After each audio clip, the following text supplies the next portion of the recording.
Since 1983, Frontline on PBS has served as America's public television's flagship public affairs series. Every week, the documentaries cover the scope and complexity of the human experience.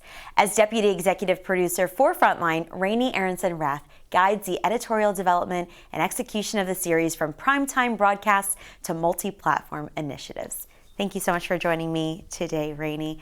So let's talk about, especially with Frontline, celebrating its 30th anniversary this year. What are some of its accomplishments? 30 years, it's kind of amazing. I wish always when we talk about the 30-year anniversary that David Fanning was here, the founder. It is incredible to look back over 30 years and see all that they did, especially before I came along. You know, the first 15 years were remarkable. They covered every important issue that you could imagine in America and overseas as well. And I think the passion of storytelling with investigative journalism has just been carried out every year since. I came along about 12 years ago as a producer first for Frontline. I was part of a very small group of producers who did very serious reporting on essentially domestic issues. I looked at issues like abortion and cultural affairs, really looked at the cultural divide in America. What I think Frontline's really amazing is looking at so many different topics with such a clear-eyed view on being fair, on being tough, on being really incisive. And of course, with this new digital age of social media, attention span is so limited, it seems. But you kind of focus on that long-form storytelling. How do you do that? How do you find that balance? Well, I think one of the most remarkable and exciting parts of Frontline is we're not just a broadcast anymore. We do everything. So we are online constantly. We have a very strong web presence, and what we find is the most remarkable thing. Younger people are coming to us more and more to Frontline to both watch our films. You'd be surprised. They want to watch for longer than you'd think, and to read the stories that we're writing that are shorter in nature and shorter form video. And those types of storytelling is where we're really starting to lean in right now, while really supporting the idea that there's always going to be a certain part of America and the world, I would argue, that's going to care about in-depth reporting, in-depth storytelling, narratives that go beyond a couple of minutes. People care about that. They continue to tell us that they do. Our audience is growing as a consequence, which I think is great, and it's really telling about our future. What are some of the stories that just stick out in your mind, like, yeah, that was good, like just some of those memories? The best ones. Well, I mean, there's so many incredible stories. I love The Wounded Platoon, which was basically a look at what did it mean to go to war multiple times a number of years back, and what does it mean to come back with PTSD and other brain injuries that really mark these men for the rest of their lives. In the case of the soldiers that we looked at, it ranged from all sorts of reactions, from unfortunate murders to abuse of their wives to girlfriends to really destructive behavior.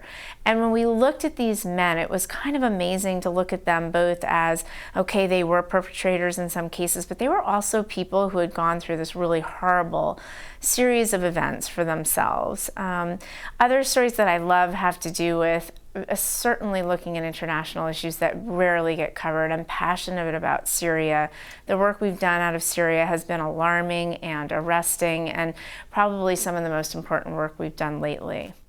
Now, one of the most recent documentaries about the League of Denial.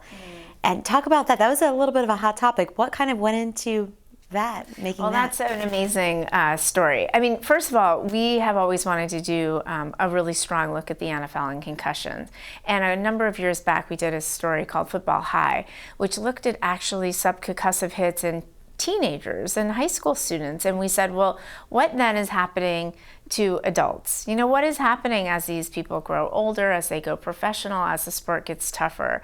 And what we found was an incredible story. And we worked with two reporters from ESPN who are writing a book called League of Denial, who are essentially looking at what did the NFL know about concussions and when did they know it. The crucial question for us was, when did they know it? And we went all the way back to the Mike Webster days to ask really tough questions of the NFL. Did they know that there was concussion concussional distress in some of their players before they started to talk about it publicly. So it's been a very long, and it was a 1.5-year process. We worked with the reporters really for many, many, many months. We had a great collaboration with ESPN for a long time.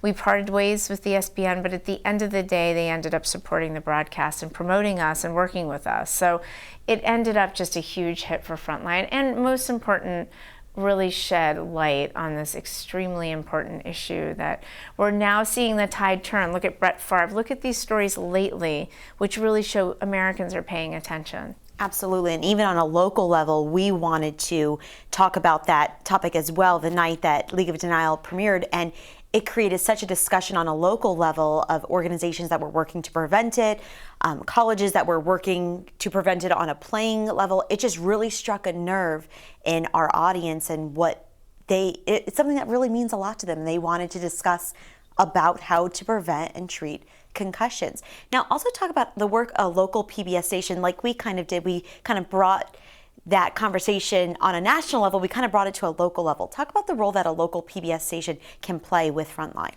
It's been remarkable to see what happened with the concussion story in the NFL. It was amazing. I felt like I'd never seen more stations say, we want to actually talk about this issue. We want to do our own reporting on this issue. What's inspiring to me as a journalist is that we have such a station community that has so much potential for real reporting.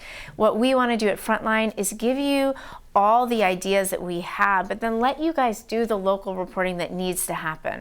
What we saw with concussions is just the beginning, I'm hoping, of a stronger relationship with our stations, where we tell you, these are the topics that we're investigating, we're looking at, we're spending years on reporting, and then help you guys help us leverage this across the country. And this is what we saw. We saw this with the League of Denial. It was a remarkable experience. Absolutely. And what else is planned for the future? What sneak peeks or what exciting tidbits can you give us? We're definitely looking at a small thing called the Vatican.